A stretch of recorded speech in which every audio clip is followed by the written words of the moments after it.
ನಮಸ್ಕಾರ ಎಲ್ರಿಗೂ. ಹೆಂಗದಿರಿ? ಆರಾಮದ್ರಿ ತಂದ್ಕೊಂಡಿನಿ. ನಾನು ಆರಾಮದೀನಿ. ಇವತ್ತು ನಾ ಇಂಥ ಸಾಧನೆ ಮಾಡ್ತೀನಿ ಅಂತ ಅನ್ಕೊಂಡಿದ್ದಿಲ್ರಿ. ಅದೇನಂದ್ರೆ ನಾ ಇವತ್ತು ಮುಂಜಾನೆ ನಾ ಗಾಡಿ ಹೊಡ್ಯಾಕೆ ನಿಂತಿದ್ದೆ ರೀ. ಗಾಡಿ ಕಲಿಬೇಕಂತ ಭಾಳ ಆಸೆ ಐತ್ರಿ. ಇವತ್ತು ನಮ್ಮ ಪಪ್ಪ ಕಡೆಗೂ ನನಗೆ ಗಾಡಿ ಕಲಿಸ್ಬಿಟ್ರಿ. ನನಗಂತೂ ಗಾಡಿ ಕಲ್ತು ಫುಲ್ ಖುಷಿ ಆಗ್ಬಿಟ್ಟಿದ್ರಿ. ಅದೇ ಖುಷಿಯಾಗಿ ಹೋಗಿ ಹಾಗೆ ಜಳಕ ಮಾಡಿ ಸೃಷ್ಟಿಗೆ ಕರ್ಕೊಂಬಂದೆ ರೀ. ಅಕ್ಕಿ ಕರ್ಕೊಂಬಂದು ಊಟ ಅದು ಮಾಡಿ ಹಾಗೆ ಆಕಿಗೆ ಮನೆ ಬಿಟ್ಟು ರೆಡಿಯಾಗಿ ನಾವು ಬಂದೇವ್ರಿ ಕ್ಲಾಸ್ ಕಡೆ. ವೈಭವಿ ನೋಡ್ರಿ, ದೇವ್ರಿನ ಸ್ನ್ಯಾಪ್ ಹಾಕತ್ತಾಳ. ಇಂಥ ದೊಡ್ಡ ಮನಸ್ಸು ಮಾಡಿಬಿಟ್ಟಾಳ ಇವತ್ತ. ಎಲ್ಲೋಡ್ರಿಗ ಸ್ನ್ಯಾಪ್ ವೈಭವಿ.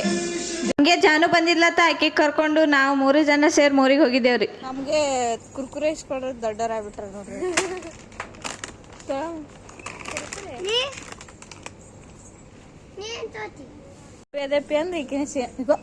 ಮೈತು ಮಾಡ್ಕೊಳ್ತಾಳ್ರಿ. ಹಂಗೆ ಮೂರಿಗೆ ಹೋಗ್ಬಂದು ಮತ್ತೆ ರೆಡಿ ಆದೇವ್ರಿ. ಯಾಕಂದ್ರೆ ಇವತ್ತು ನಮ್ಮ ಕ್ಲಾಸ್ದು 1 ಇಯರ್ ಆ್ಯನಿವರ್ಸರಿ ಇತ್ತು ರೀ. ಅದಕ್ಕೆ ಸೆಲೆಬ್ರೇಷನ್ ಮಾಡಾಕತ್ತಿದ್ದೆವು. ಪಾಸ್ತಾ ತಿನ್ನಂಗೆ ಇತ್ತ. ಎಲ್ಲರೂ ಸೇರಿ ನಾವು ಹೋದೇವ್ರಿ ಫ್ಲೈ ಪಿಜ್ಜಾಕ. ಪಾಸ್ತಾದ ತಿಂದು ಮತ್ತೆ ಮನೆ ಕಡೆ ಬಂದೇವ್ರಿ. ಮನೆ ಬರೋಸ್ನೇ ಬಿಗ್ ಬಾಸ್ ಹತ್ತಿತ್ರಿ. ನಮಗಾರ ಫುಲ್ ಕನ್ಫರ್ಮ್ ಇತ್ತು ಗಿಲ್ಲಿನೇ ಗೆಲ್ತಾನತ್ತ. ಹಂಗೆ ಗಿಲ್ಲಿನೇ ಗೆದ್ದಾರಿ. ನಮಗಂದ್ರೆ ಫುಲ್ ಖುಷಿ ಆಗ್ಬಿಟ್ಟೈತೆ ನೋಡ್ರಿ. ಇವತ್ತಿನ ವಿಡಿಯೋ ಇಷ್ಟ ಆಗಿದ್ರೆ ಲೈಕ್ ಮಾಡಿರಿ, ಶೇರ್ ಮಾಡಿರಿ, ಸಪೋರ್ಟ್ ಮಾಡಿರಿ.